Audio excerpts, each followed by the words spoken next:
As Joseph had predicted to the Pharaoh, the land of Egypt produced food abundantly for 7 years.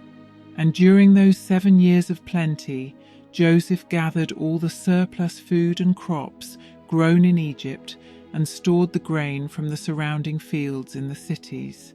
He stored up huge quantities of grain, like the sand of the sea, and it was so much that he stopped keeping records because there was too much to measure.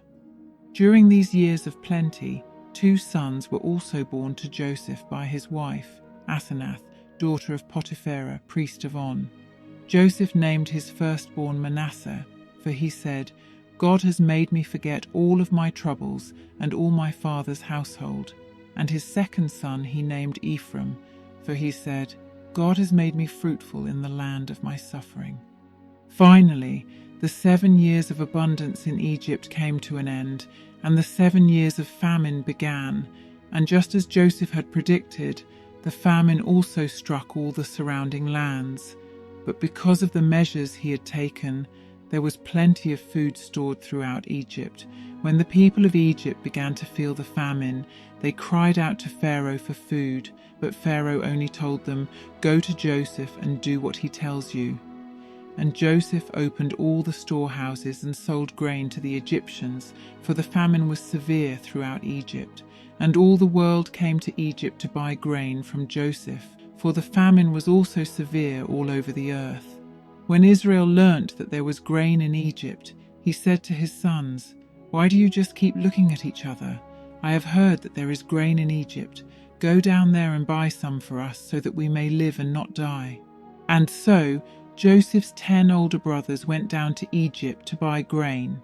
Israel did not send Benjamin, Joseph's younger brother, with the others, for he was afraid that harm might come to him. And since Joseph was governor of all Egypt, and in charge of selling grain to all the people, it was to him that his brothers came. When they arrived, they bowed before him with their faces to the ground. As soon as Joseph saw his brothers, he recognized them, but he pretended to be a stranger and spoke harshly to them. He remembered his dreams about them, but they did not recognize him. And he said to them, "Where do you come from?" And they answered, "From the land of Canaan to buy food." But Joseph said to them, "You are spies. You have come to see where our land is unprotected." And they replied, "No, my lord. Your servants have only come to buy food. We are all the sons of one man. Your servants are honest men, not spies." And Joseph said to them, "Yes, you are, and you have come to see how vulnerable our land has become." And they replied, "Your servants were 12 brothers, the sons of one man who lives in the land of Canaan. The youngest is now with our father, and one is no more."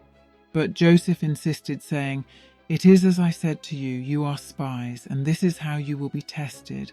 As surely as Pharaoh lives, you will not leave this place unless your youngest brother comes here. Send one of your numbers to get your brother. The rest of you will be kept in prison so that your words may be tested to see if you are telling the truth. If you are not, then as surely as Pharaoh lives, you are spies." So Joseph put them all in prison for 3 days. And on the 3rd day, Joseph said to them, "I am a God-fearing man. If you do as I say, you will live.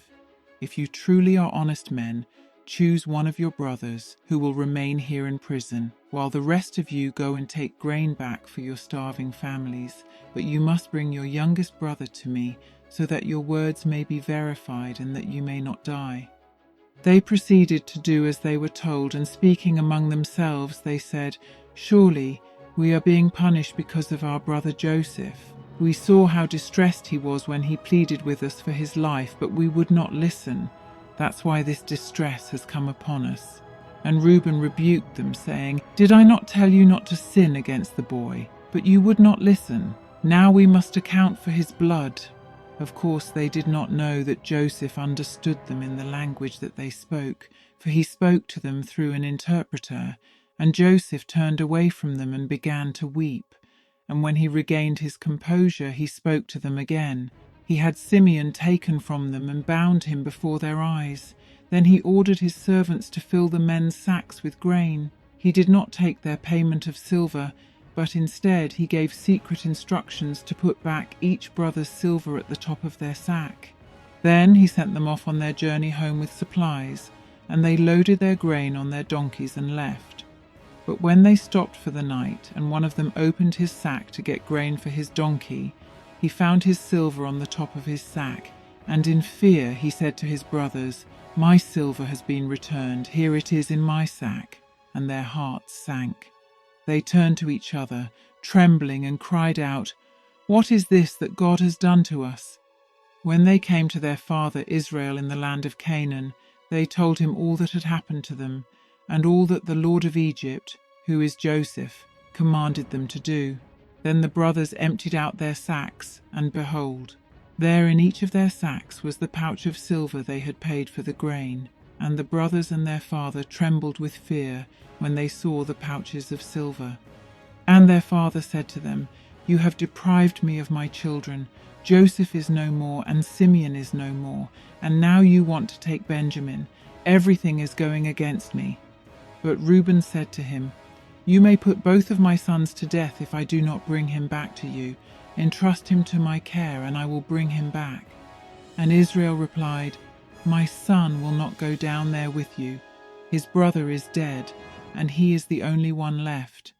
If harm comes to him on the journey you are taking, you will bring my grey head down to the grave in sorrow." Thus the brothers had no other choice but to endure until they ran out of food. Israel had strongly refused to send Benjamin, his youngest child, with them.